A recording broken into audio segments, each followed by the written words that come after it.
Purnamidam Purnat Purnamudachyate Purnasya Purnamadaya Purnameva Avashishyate.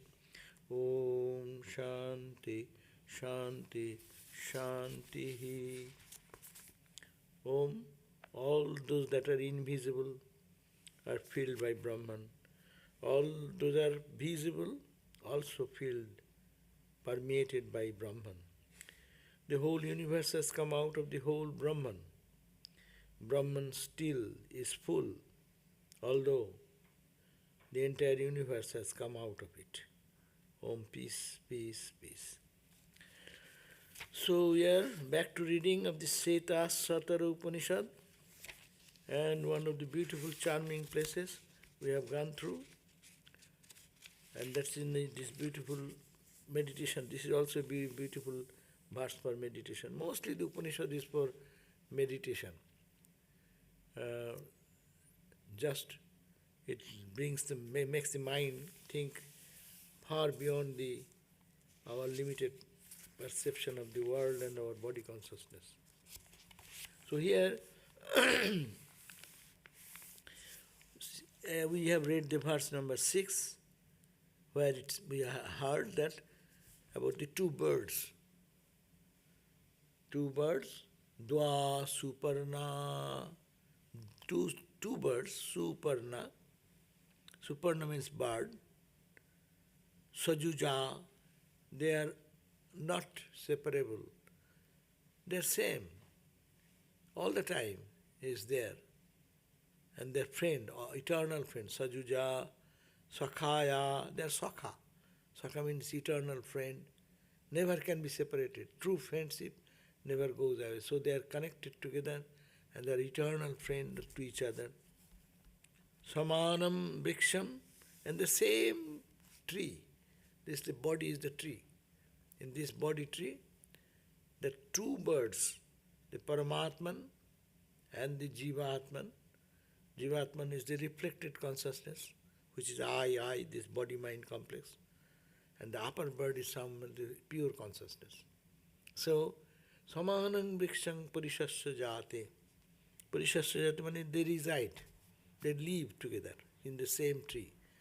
One in a higher plane, another in the lower plane, which identifying with the senses and the body and mind, and another level is high up, beyond that. And out of this, tayor, anyaḥ, pippalaṃ, svādv, atty. Pippalaṃ and svādv. Svādv means sweet. Pippalaṃ means fruit. There, the one bird, tayor, out of them two, anyaḥ, one, and one of them, pippalaṃ, means fruits, svādv, sometimes sweet in our life. You get a good, pleasurable taste, experience. And happy, very happy, dancing, singing, chirping. And now eat something, pippalaṃ svādv atty. That means you are eating, relishing the fall. A fruit, they relish the fruit. What? Good food, bad food.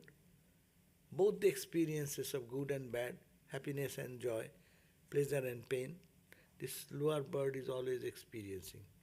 When sometimes very happy, that's sometimes very unhappy, sometimes depressed, sometimes very spirited. So this is happening.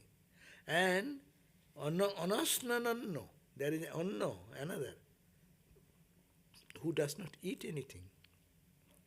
He does not use the senses to perceive the things of the world. And mind is not engaged here, but he is onlooker. He is perfectly, he does not get attached to anything, neither to detach, neither to attach. He is onlooker, just in his own glory, own majesty, he is eternally peaceful. So these are the happening, the two stories, very beautiful analogy to think in our body, this Jivatman is a reflection of the Supreme Consciousness, Paramatman. And Paramatman is reflected in the heart, in the lake of the heart, which is Jivatman. And Jivatman, with the help of the mind and the senses, perceiving these entire experiences of the world, and sometimes becoming happy, sometimes becoming unhappy, sometimes becoming very excited, sometimes depressed. This is the condition going on. But another bird is inside, in us, all of us, Sakshi. That's called the I consciousness, which is behind every one of us. He does not do anything. The jiva experiences now, as a jiva, I am experiencing this nice food, sweet food, tasteful or not tasty. All through the senses, the skin we are thinking it is cold, here it is warm. All these experiences we are doing in the waking state, we are doing in the dream state. But I am that Paramatman, that supreme consciousness, which is called the upper bird. Upper bird is always here, calm, serene, untouched by anything. Whatever comes, it matters little. It is neither creating joy, neither creating sensation to that. It is an onlooker. That I, scenes after scenes, are coming and going and coming and going. But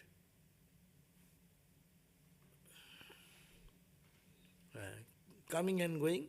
So but he is not touched by anything, and he is eternally free. So just imagine every day, this body is a dva suparṇā. Two birds are there. One bird is this lower bird. It's a reflected consciousness. And it is that through the use of this mind and all the sense organs of perception and action, enjoying this universe of gross reality, enjoying the universe of the dream world, and experiencing the dreamless sleep also. And sometimes happy, sometimes unhappy. This is life, nothing but that. And this is our present jiva condition. But there is a consciousness behind upper bird. And it's all the time watching everything. Because of that light, everything is reflected. Everything become aware. And then when we get tired, that's why you call. See, spirituality starts here. When one becomes tired of this jiva reflected consciousness, when he is tired of experiencing the things of the external world, seeing, tasting, touching, and trying to find joy and eternal bliss, fail, always moving in between the duality, this moment happy, this moment unhappy, this moment good, this moment bad, run by the impulses of mind and intellect and ego. When he understands that, it turns moving towards the Paramatman. That's called the Ramakrishna told that the lower bird is hopping up, one step. Moves on and on and on and on and on in the inward journey. And when he reaches that unchanging consciousness, then he feels life's purpose is fulfilled, satisfied, and he has nothing to gain, nothing to receive. So this is a very unique meditation, and we do that in a dualistic sense. Our gurus give us the Ishta mantra, Ishta form, that is the unchanging, sada purna, all the time full, all the time blissful. There is no sorrow, there is no suffering, there is no pain, nothing to lose, nothing to gain. That we call God in dualistic language. And Vedantic language in this Śvetāśvatara Upanishad is telling that is the upper bird, and that we are moving from lower bird, and one hopping, testing in one level, another hopping, dissatisfied there, try another, try another, try another. Endless trial going on, life after life, life after life, testing and experiencing this world of appearance. And the lower jiva, which is not a reality, it is a reflection of that upper bird in the mind lake that is tired, gets tired, and then he turns towards back and looks at the upper bird. Oh, in me there is a calm silence, there is eternal blissful state. Why I don't become like that? That inner urge comes. Why I don't become like that? What is my madness? Why am I doing this? Then that comes the turning point of life. And that is called the inward journey. And that is the hopping the lower bird, running towards the upper bird. And you see, move on, again going up, up, up. A point comes when the lower bird merges into the upper bird. And that's the life's journey is over. This is very wonderful verse, that the two birds that are ever associated together and have similar names, bird, they cling to the same tree. Of these two, one eats the fruit of divergent tastes and the other looks on without eating. Ramakrishna asked for a picture of another similar example, that asked the master, M, the writer of the gospel, that can you bring me one picture, a bird just sitting on a hatching the eggs, sitting on that, and he's looking, but he's looking not attached to anything. It is like a vacant look. He's looking outside, but his whole mind is in the egg and they're hatching the egg.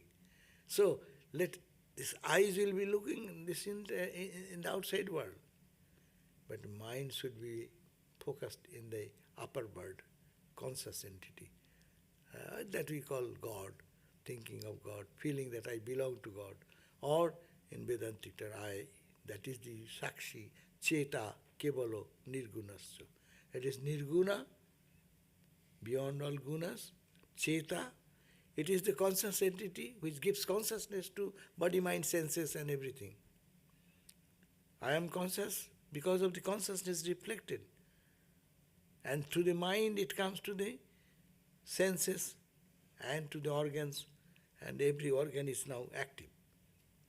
This is that reflection. So, thinking that nirguna, cheta, kevala, that is the only reality in the whole cosmos. That is called Brahman. So, here, this is based on Shankara's commentary. So, if I go through that, it says, Dwa means the do, two, the individual self, identified with the intellect and supreme self. Suparṇā means the birds flying beautifully, moving gracefully, or having similarity with the birds. That's called the suparṇā. Or sayujā, that means ever associated, ever close, ever connected. And sakhāyā, sakhāyā have similar names, have the same source, manifestation, being as they are pariṣasvajāte, they are clinging, samānaṃ vṛkṣaṃ, in the same single tree. Vṛkṣaṃ means the tree. Tree means here the body.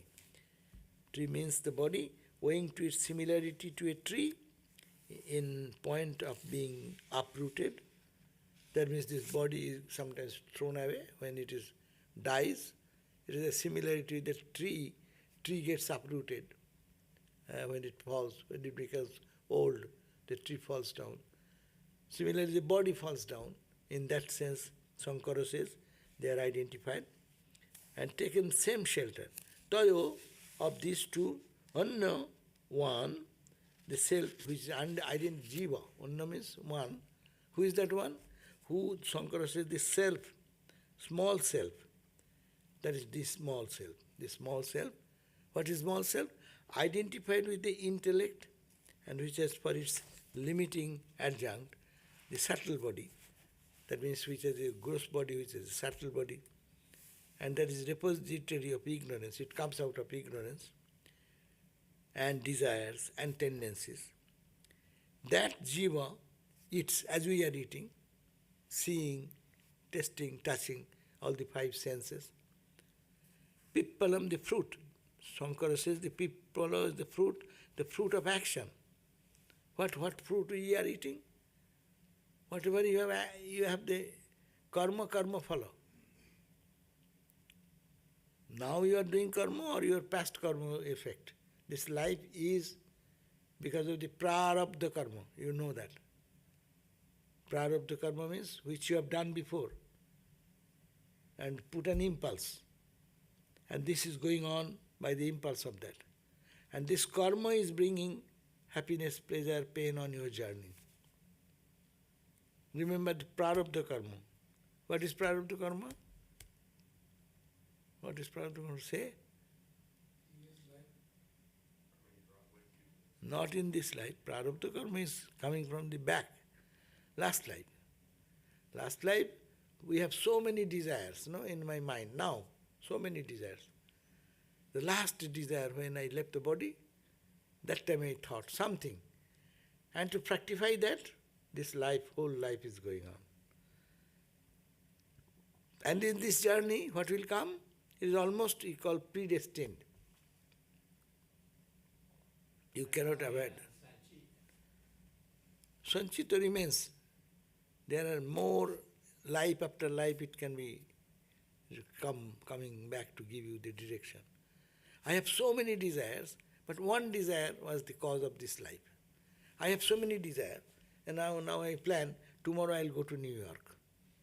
Say one desire. Just an example. If I say I want to go to New York, that's one thought. That means my mind goes, I am here, I'll be in New York, our center. Okay? But now, think, one thought, one desire, how much hassle. Immediately you will have to think, which airport shall I go? Burbank, there is a shorter flight, or Los Angeles, or to what you call Trabuco area, or whatever the local, or which is price-wise less, more, this, that, which has direct flight, which is this. All this, you are sitting idly. You are very peaceful. Now one thought came, I'll go to one place. One thought. And now, okay, you purchase the ticket, credit card, this, that, afterwards, next, I'll have to get up in the early morning to catch the plane. So, get up in the early morning, take all the trouble, and you see so much crowd that you cannot make time. You are in high tension. Shall I be able to reach? Shall I be able to reach? The road is jammed. You didn't expect jam road, you didn't expect the trouble, or you didn't expect a smooth drive, and it was very pleasant, joyful, cheerful. According to your karma, it comes. And you reach the airport, and you sat in the plane. They say, oh, plane is delayed for 10 minutes. Then half an hour. And then say, okay, please come out. It needs some checking. You didn't expect all this. I didn't expect. I wanted to go to New York. That's one thought. To understand how our prarabdha works in our life, is one example like that. So many things unwanted, which I never thought, these troubles, or some good, some bad experience, and then ultimately you reach New York. So this life is like that. It is the impact of the past thoughts and actions, and the last thought which we thought at the point of leaving the body. This life also will do. When you leave the last moment of your body, all the good, bad karma will have an impact, and it direct us to which next life. And when it happens to the next life, we'll have to understand that it is my karma. That's why Vedanta says, don't put blame on anyone. Your suffering is yours. You have created. You have forgotten that. Why it came to you or to someone and not to other person. Same accident, same place in the car. We find most of the time these examples are very often we see it. A car full of 5 people who are going and had a very serious accident, and that accident, when it happens, maybe one got totally spot dead, one got severely injured, one got totally, nothing has happened, just come out. How do you explain? In the same car? No, because he sat on the right. Why you sat on the right side? Why did you not sit in the... Oh, my his belt was a little not loose. Why it was belt was loose? Why not it was given? The driver was driving recklessly, and driving, so many drivers are there. Why are you in that car who is driving recklessly? You wanted one Uber to come. So many Ubers are there. Why that Uber came to you? So this now, it is because of my karma follow to give action, this is happening. That's the jiva enjoys or suffers that because of their karma. So karma follow, that is the fruits. The jiva is eating fruits, does not mean eating rasagulla or chana jalebi or not the ice cream, no. It is the result of your good, bad karma. And that is bringing in your life.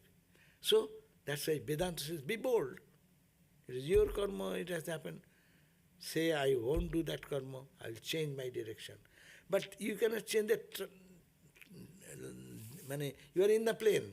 You cannot say, oh, why I am going through so much trouble, I will get down. But you cannot. See, I was one time in Los Angeles airport to go from here to somewhere, I forgot where. Huh? New York, okay. And then American Airlines and that, they said, oh, wait, plane is delayed half an hour. Okay, half an hour. No, it is 1 hour. Okay, 1 hour. Okay, 2 hours. Okay, 2 hours. And 4 hours. 4 hours. I said, next. And it continued. I was there about 1 day in the airport. The next tomorrow's flight. Where to sleep?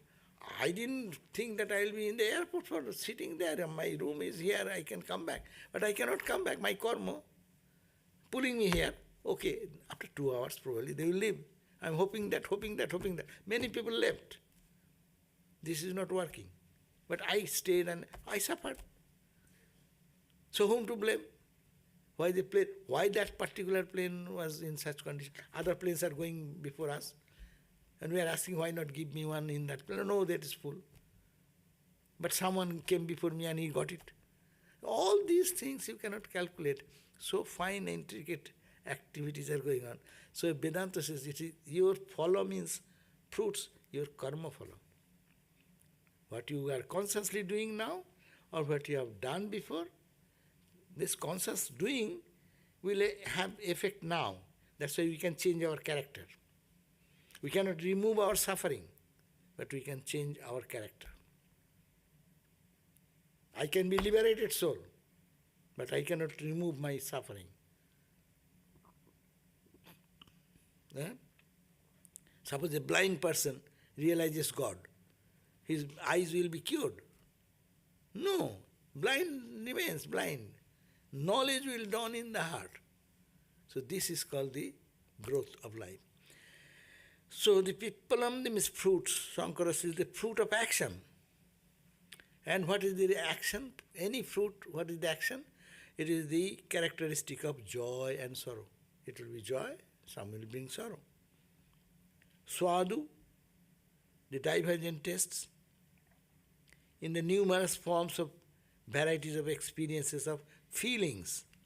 Anyo, the other, the Supreme Lord, who is eternal, pure, intelligent, and free by nature, very beautiful.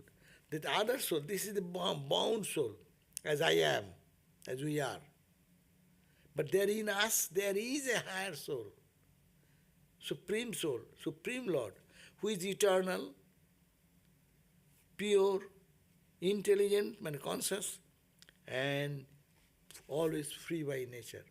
He does not get involved into anything. He is an onlooker. He sees only. Things happen. And untouched. So this untouched condition is our divine nature. And this lower bird, because of the karma, because of the desire, because of the wrong perception or ignorance, Vedanta call maya or avidya, has been entangled into it. And he is caught into the trap of suffering. Therefore,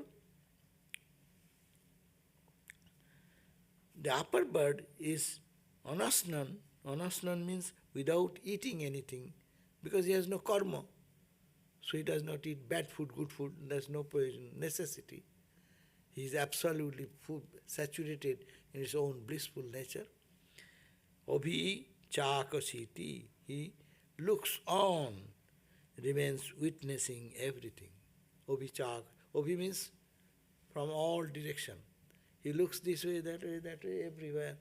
This is unattached, undisturbed. So, that continues in the next verse, 7. Samāne vṛkṣe, say, samāne vṛkṣe, puruṣo nimagno, anīśayā, śocati muhyamānaḥ, juṣṭaṃ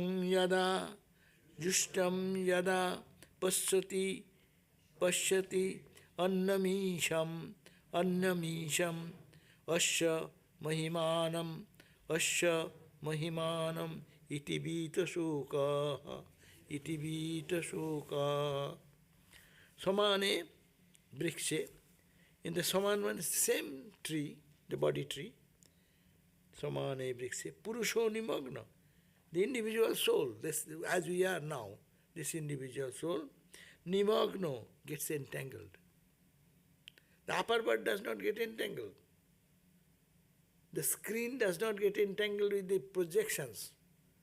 In a film, in the movie hall, all the projections, the screen does not get attached. There may be heavy rain, we see, but the screen remains dry.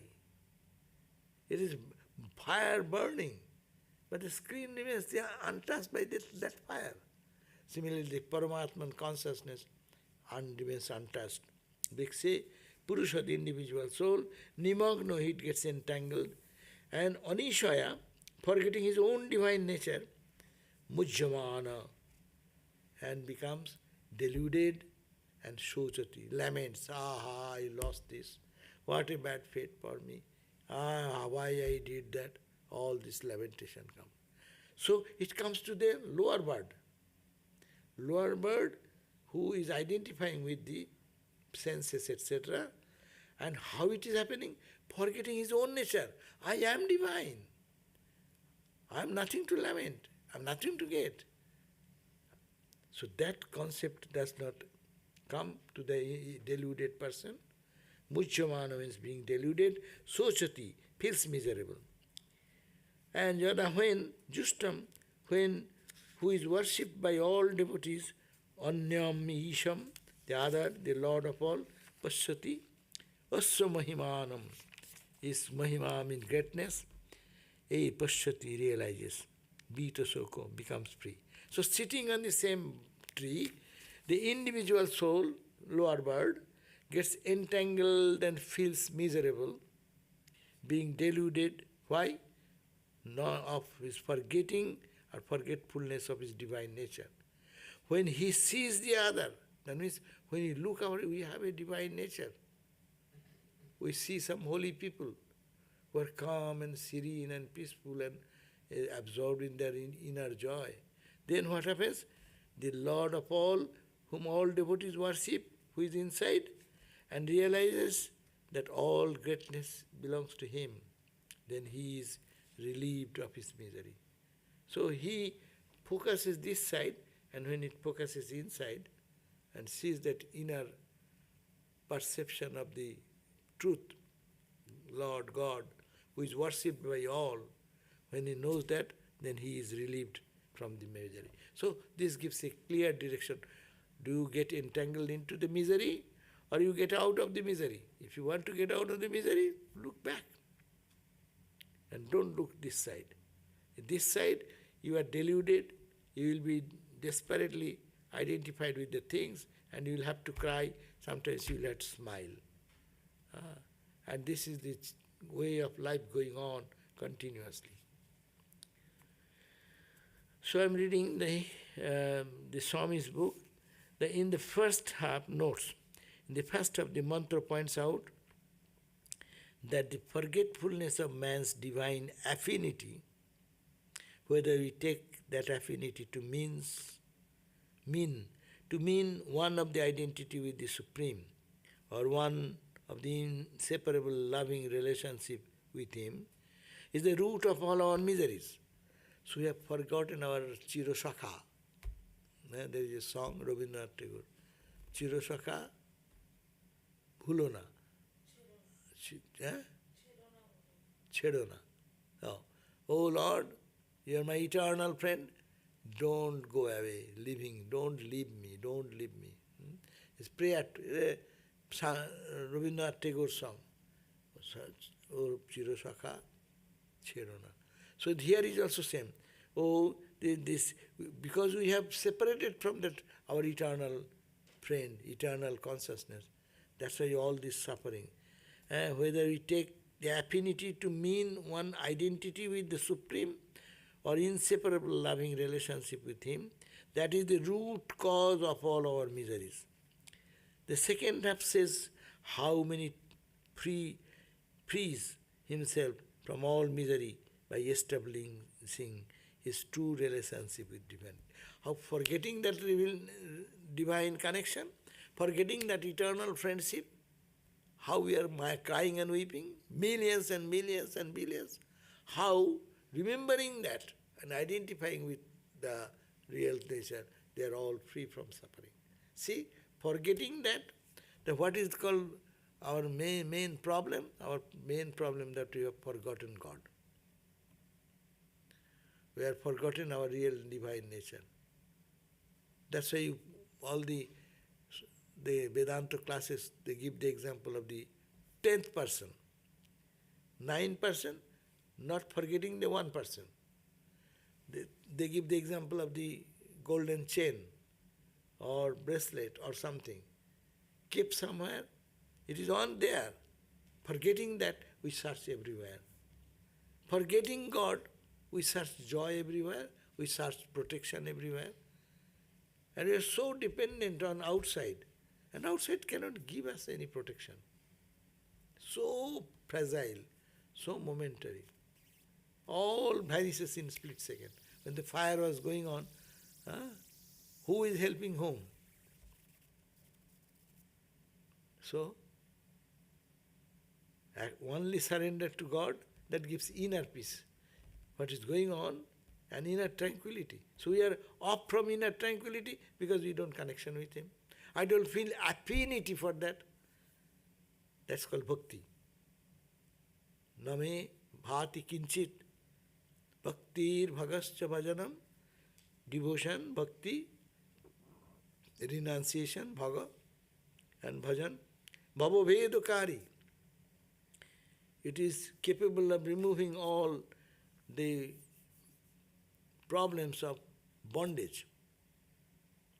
But I am such a fool, I have no love for you, O Lord. Therefore, O Ramakrishna, you are my only refuge. When that comes, that is your turning point. And that when satisfied, you are a liberated soul. But we are forgetting our internal nature, divine nature, which is the pure sense all the time with us. Forgetting his divine nature means the word anīśayā is in the original, literally means by helplessness. Is interpreted in this way here, because the nature of that helplessness is its very cause, namely ignorance, or the forgetfulness of the soul's real nature, that is the divine nature. Shankara's view is. So, anīśayā is the origin, forgetting his divine nature. By forgetting his divine literally means, anīśayā means helplessness. But here Shankara says, it means the meaning is interpreted in this way as because the nature of that helplessness is its very cause, namely ignorance. That because of ignorance we feel helplessness. There is a support for you and you think that the support is not there. Then you can cry.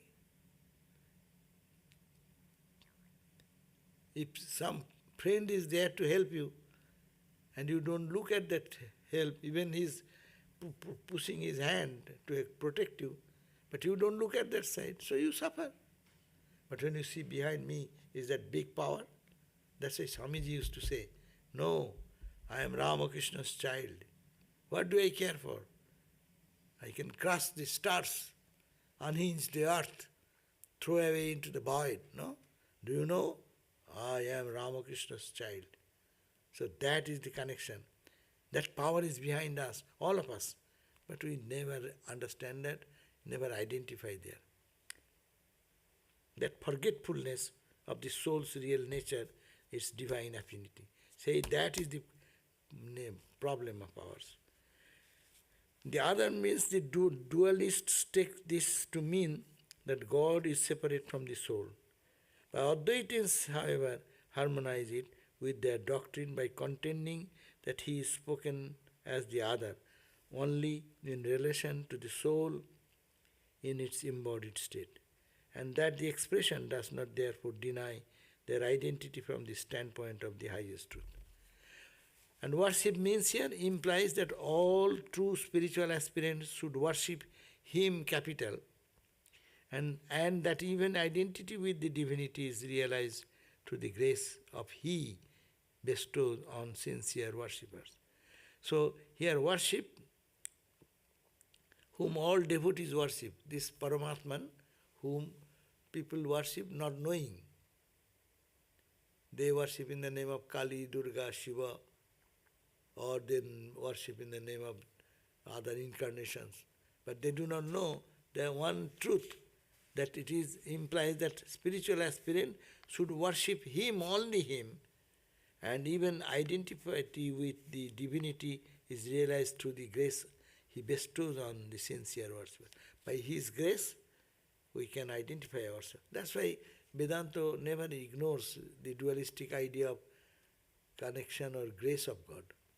It is not contradictory. Though I am that, but there is a grace of God. Because so long you are in duality, there is a God. So God can do that, help us. And he is our friend, Chirasakha. Greatness means really refers to the whole of the cosmic working, of which one's individual life and activities are only an insignificant speck. He realizes his greatness. When one moves towards that higher reality, he understands his greatness. What is his greatness? That means his cosmic play going on. The whole of the cosmic working of the divine, and which our life is only one speck of that. One who has vivid consciousness of impulsion of the divinity behind everything in the universe is no longer moved by egoism in his activities. Absence of egoism frees him from attachment, and the absence of attachment from the misery of the worldly life. So, when one realizes the greatness of his own self, means the divinity which is behind, and he feels that I am a spark of that. So I am that divine, and behind me is that infinite energy. So they become free from the suffering of life. Here,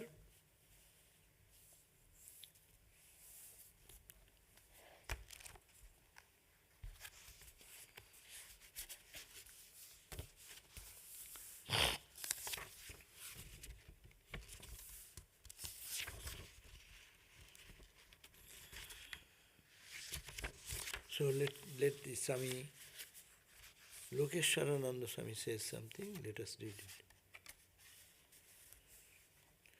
The individual self and the cosmic self occupy the same tree. Steeped in ignorance, the individual self thinks it is the body. As a result, it feels helpless against adverse circumstances and is unhappy. The same individual self, however, can create favorable circumstances by spiritual practices. This individual self feels unhappy because it is looking at the external objects only, but the same individual self can create favorable circumstances by spiritual practice and can then see itself as the cosmic self. We can see that we are not Jiva, but we are Shiva, which is free from all attributes. When it does so, it realizes its own majestic identity and overcomes all sorrow. The cosmic self and the individual self are like two birds, very much alike and also closely related to each other. They occupy the same tree, that is, the same body. The self is like a bird because both are suparṇā, they go fast. Su means good and parṇā means wings and also going. So the body is compared to a tree because the body is short-lived just as a tree is. Now, the individual self is a victim of avidya, ignorance. We are all the victims of ignorance, and that's why one result of the ignorance is that it thinks it is the body. And because it identifies itself with the body, it thinks all that happens to the body happens to it. If the body is in good condition, it feels happy. But if there is any trouble in the body, it is unhappy. It is like a bird eating good and bad fruits. If it eats a good fruit, it is pleased. If the fruit is bad, it is disappointed. This is how an ignorant person spends his life. Sometimes he is happy, sometimes he is unhappy. He is not his own master. He is entirely dependent upon the circumstances in which he lives. So that is the condition of ordinary individual, lower bird. But what is the cosmic self? It is like the bird on the tree that behaves as a spectator. That's why it's Drisya Vivek. That entire book is discussing on this point. What is Drik and Drisya? Drik, Drashta, who is the subject, who is observing everything. So that means the observer is untouched by anything. Like a mirror. Mirror does not care whether a good face is coming or a bad face is looking, or whatever comes, it reflects. It remains untouched. It doesn't stay there. It doesn't get stained. In our life should be like that. Anything comes, see for the time being, and then forget. Only see the shining nature of the self. What is the cosmic self like? It is like the bird on the tree that behaves as a spectator. It is never tempted to eat any fruit, good or bad. It is its own master and is supreme. It is one without a second.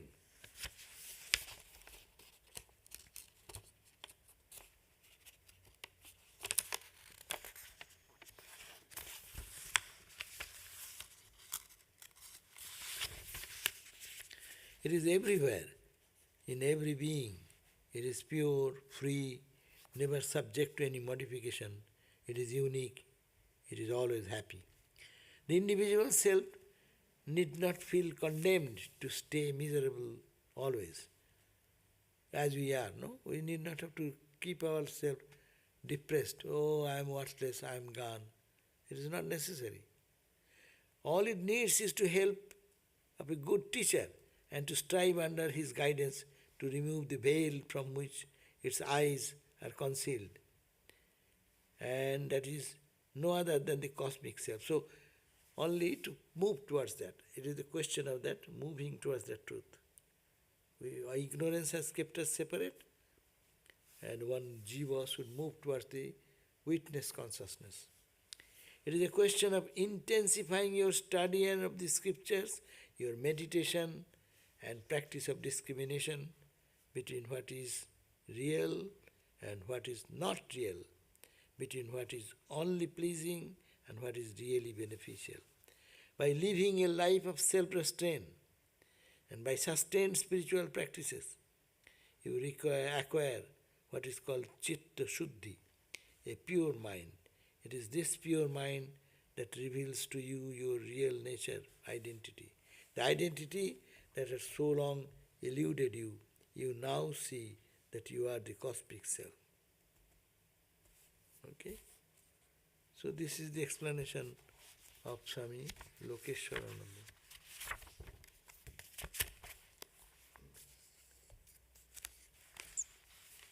This books are based on Shankara's commentary.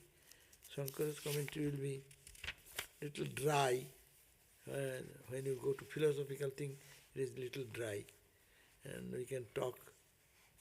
But to understand the philosophy, we have already discussed that you have to feel that in our same body, the two realities are there. One is the jiva consciousness, one is our real witness consciousness.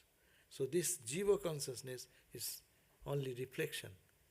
And this jiva consciousness experiences happiness and misery, pleasure and pain through the mind and through the senses, identifying itself and thinking that I am disconnected with my friend, eternal friend. I do not know. There is the divine self who no one of us knows. And that's why it said that it is the sakhāyā, their friend, eternal friend. But great friend remembers us, but small friend forgets the great friend. But when we get battered by the world occasionally, then you look back. When the society hits you, beats you, or friend beats you, or you love someone, you get a good blow from them, then you say, ha ha ha, what is that? And then look back, oh, here is the peaceful, eternal witness, unchanged and undisturbed, and I am disturbed. Turn back, do sadhana, go in, and feel the identity.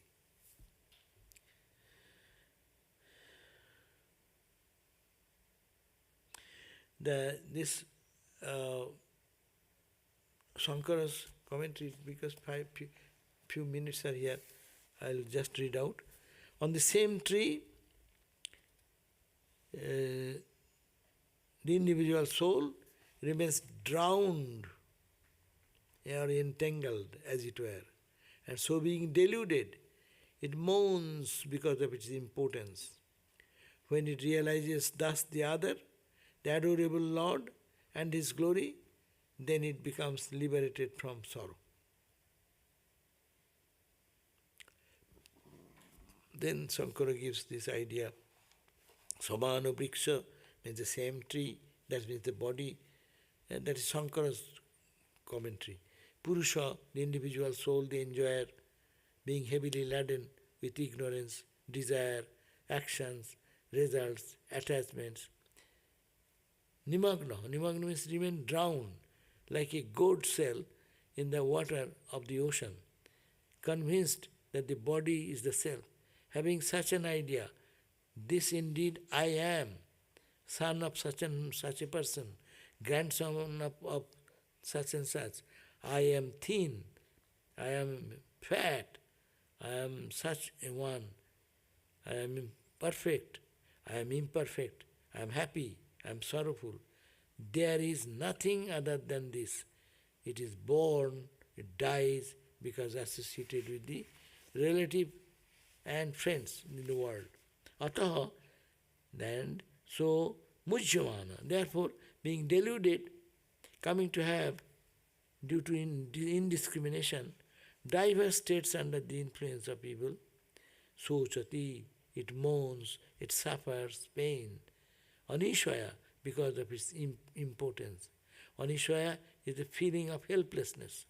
Oh, that Shankara takes the word, anīśayā means helplessness. And helplessness, what it does? Helplessness thinks that I am not capable of anything. My son is lost, my wife is dead, what is the need of my life, etc. It moans because of that. He himself falling into birth as a ghoul, a lower animal, a human being, etc., and suffering sorrow, is the same someday shown the path of yoga by some very kind person as a result of his accumulation of virtuous deeds during many lives, and then becoming concentrated in mind, owing to non-injury, truthfulness, celibacy, and renunciation of everything, and endowed with the control of the mind. When that time comes, when paśyaty, it realizes in meditation that there is the other one who is distinct from the limiting adjunct of the tree, that is the upper bird, who is free from transmigration, who is untouched by hunger and thirst, etc. The inmost of all, the Supreme Self, Isham, he is the Lord of all. Juṣṭaṃ is adored and worshipped through many paths and many yogas. No? That means Paramatman is worshipped. I am this, the self of all, the same, indwelling all beings, and not the other who is conditioned by limiting adjuncts arising from ignorance. So, his divine manifestation, muhyamānaḥ, the glory, when they understand this glory in the form of the Supreme Lord, when it realizes thus, then it becomes vṛkṣa soka, liberated from sorrow, becomes free from the whole ocean of sorrow, that is, it becomes self-fulfilled. Or it may be another way, or when it sees the other, the adorable Lord, as the glorious state of this very indwelling self, then it becomes free from sorrow. Anyway, the same thing repeatedly we have discussed from different angle.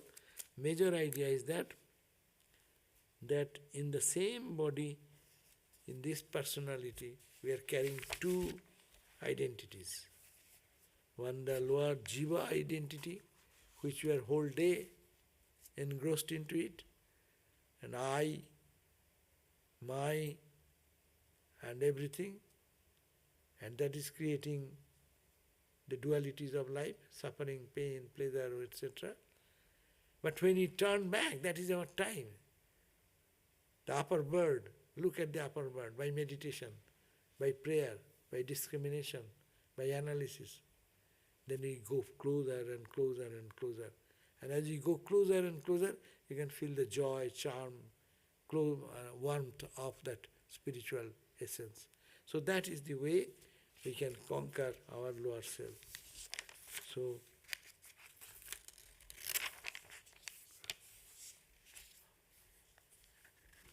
this is the end of our life's journey, when we can reach that identity who is inside us. Okay? So, now we can have some, we can have some question, no? If anyone has any question. Yeah. I have a question about Mahadevi. Mahadevi, I have no discussion in Mahadevi. You have to come to the subject. Adi Parashakti, So, I just wanted to know, she's been referred to as with different terminologies, with different names, and across the beginning of time. But when you think about her, from all your research. yeah, the same thing. That we are talking about in the Upanishad. It says eternal consciousness in a Vedantic term. In Bhakti school, we'll say Mahadevi, Sri Devi, Mahalakshmi. All this you can replace it, no problem. So that one name that you would give her is Mahadevi. Yeah. So here is a question. It is generally said that our power of consciousness helps us to discriminate between right and wrong. Why then such instances happen where we do wrong or sinful thoughts, things without realizing we are doing so? Why does our power of consciousness fail to function and guide us properly in such circumstances?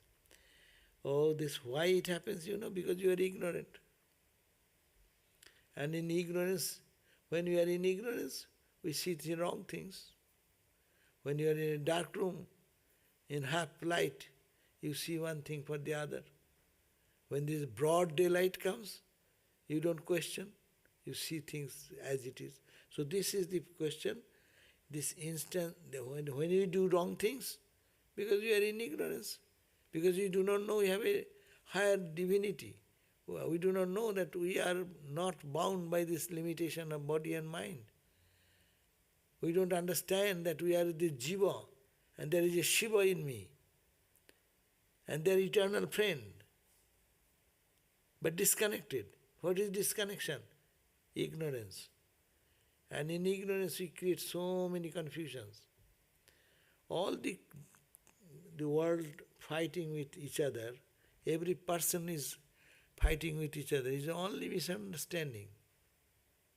If both of them come to reason out, and then much clarity comes, then see most of the confusions goes away. Someone is standing on one firm conviction, not focusing on the rational part of it, naturally gets biased. So if one can really truly analyze the situation as Vedanta teaches us every day, this wrongdoing will be lessened. We give too much value to the external world, which is momentary joy, momentary pleasure, momentary achievement, momentary failure. We forget our eternal gain. We are so fools, we give much value to the momentary gain, momentary loss. This moment, I conquered with all the foolishness and idiotic behavior. But today we are losing our eternal grandeur of our character. Yes, I am divine. And what am I doing? If that awareness comes, if we look back to the upper bird, as we are reading again and again, that witness consciousness, he never gets attached. He is onlooker, he is always peaceful, he is eternal, changeless, absolute. No question of lack of joy there. But we are searching here joy in ignorance, forgetting that eternal truth. So we have to go back to our mistake, to correct it, not to focus so much on the mundane things of the world as we are doing. So this is a practice, and practice is to be done. And as much we practice, our mind will be clear, and then mind will show us the right thing. Pure mind and pure Atman are the same. How do I differentiate, how do I remember between small I and big I in day-to-day life? Small I, you always know. This is whatever I am talking you, I am talking to the small I. I am dreaming to the small I. I am eating to the small I. And what is big I? Big I is the power behind. He hides himself at the back of all experiences. Without that, this body, dead body, no experience. But with that presence of that body, that reality, we call Ramakrishna, we call, what is Adda Kali, this Kali, Adi Parasakti. You give name, whatever name you give, get identified with that. That's why we pray to all the gods and goddesses, all those hymns.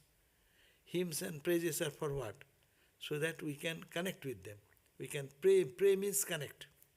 When we pray, then we get connected with that principle to whom we are praying.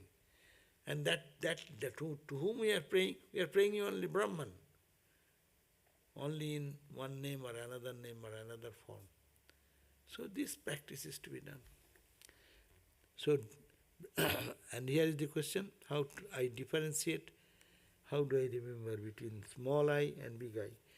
You have to understand that whatever you are doing, minus God, that is small I, and whenever we can do anything with adding God within, then it is big I.